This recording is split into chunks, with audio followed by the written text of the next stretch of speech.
Bolt cutter, simbi yebasa. Ku roadport kuna 4th. Unokwira masteps ako, uwana office ye bolt cutter. Kunoitirwa mabookings vanhu vachifara vachitaura neBolt cutter. Zvinzwirei maclients edu vachitaura vega nemiromo yavo unaku hweBolt cutter. Bolt cutter simbi yebasa ndofamba zvandoda. Makastoma zvane customer care kana zvinenge uchibva kulusana kana usingazivi avanokubatsira. Last trip yatakabve hamuna kufamba nawo zvakanaka. Handina dambudziko randakasangana naro. Harare tumusaka. Bhazi redu rakanaka. Tine mabhasi anofamba daily bus. Daily bus yedu inotanga iyo musi weSunday to Friday.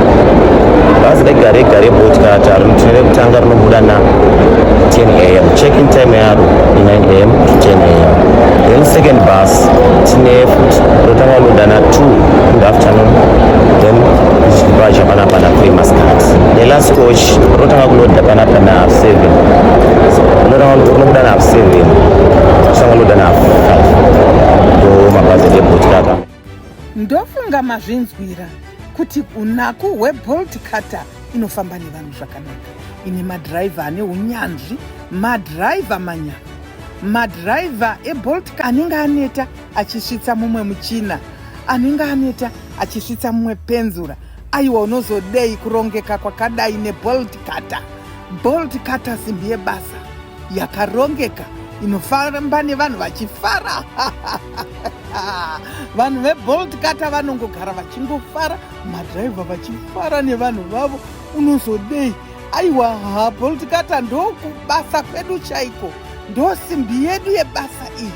Hapana murwere kumadhiraivhas, hapana asina uchenjeri kumaconductors. Aiwa, unozodei?